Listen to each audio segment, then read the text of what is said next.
Hi everyone, this is Harry Hoffman. We start with a new theme this month called transitions. I guess that's the largest topic really in cross-cultural work, cross-cultural ministry, and for missionaries are all the different transitions we are going through. I'm going to share a brief introduction into transitions and give you very good resources again. Let's get started. Life is full of transitions and it somehow seems to never stop. When I studied cultural anthropology in the 1980s, I'm that old already, 30 plus years ago, I learned about transitions, initiation rites, how in different cultures a boy becomes a man and a girl becomes a woman.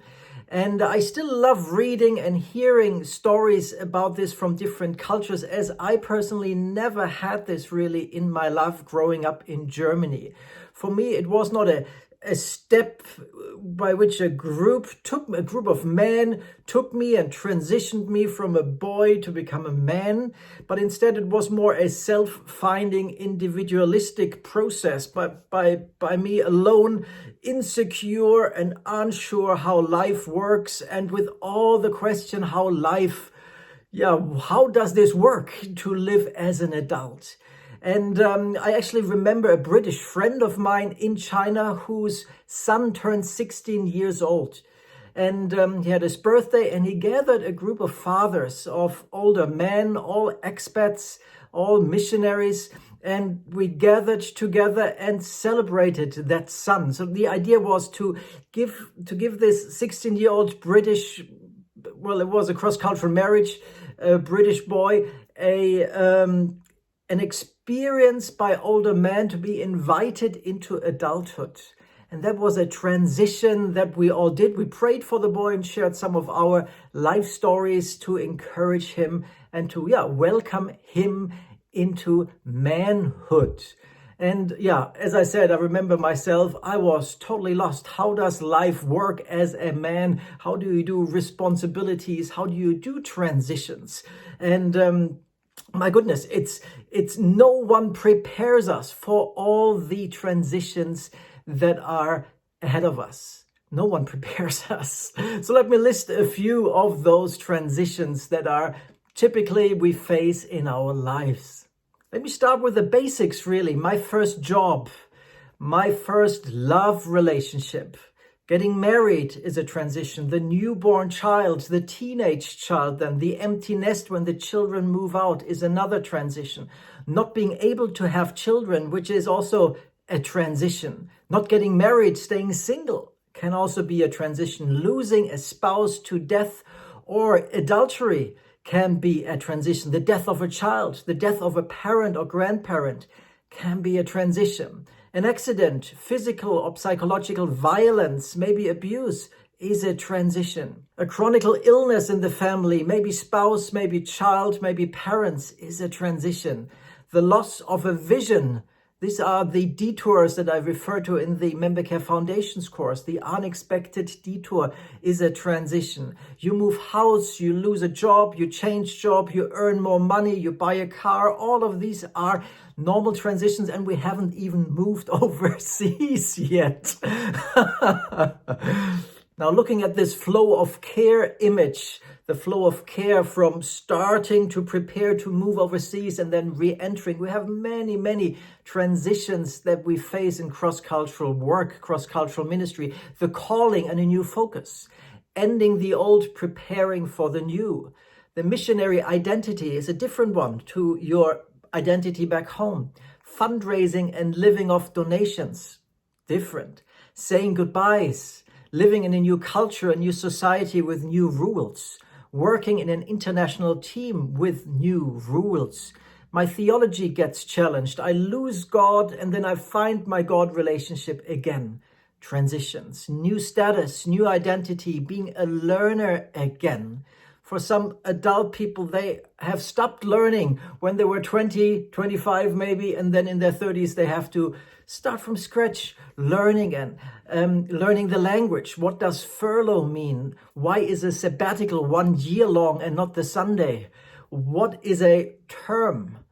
What is a home assignment, etc., etc. And so you have the whole flow of care, and then in the end you have the coming back home. And back home, the re-entry back home is not what it was when you left. As I shared before, you change, but the people back home also change.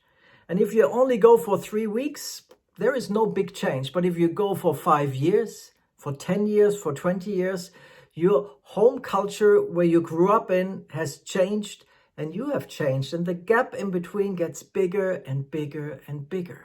I have changed and people back home have changed. It is not what it was before. Re-entry is hard. Finding a job is hard. Coping with the local worldview, the local, for us internationals, this is tunnel vision. Dealing with that is a challenge, which is a transition. Dealing with my own emotions is difficult. Why do people only speak one language and not 3? Adjusting to the local food again is really difficult because I love my Asian food. I'm glad there are some Asian supermarkets around where I can buy my Asian spices. As I wrote my script today for this video, I was thinking about a kayak, maybe something like this that you can see here, which is you expect a certain flow, a few waves, but yeah, just calm waters. This is what you expect, a bit of up and down. But then in reality, you are faced with a water raft, which looks more like this.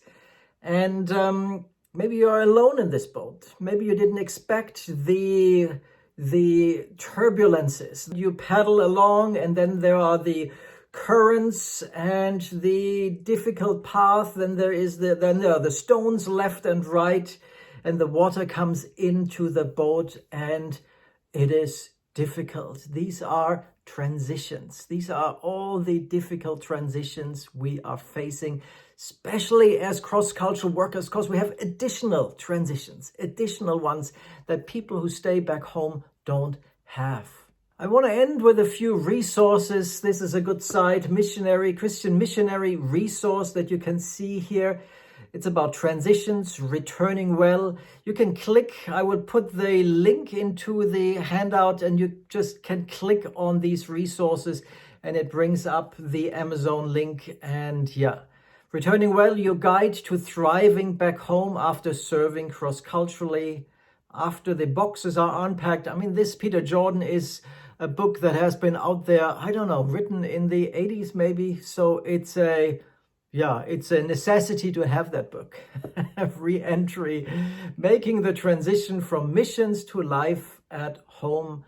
A lot of resources here. This one is by Marion Nell. I have that here in my hand as well. Burn Up and Splash Down. And she wrote a book before that, Families on the Move. She is from the UK, a good friend of mine, Marion. And very worthwhile having those books. A good overview of missionary re-entry as well as how to transition children. And a lot of other resources here. Culture Shock, How to Survive, The Art of Homecoming, Ending Well, etc. So you can click through this. It's really good. And as always, we have Ron Koteski. This thing, it's a Missionary Transitions. It's 117 pages long. And this is the content before one goes between cultures, passport to host.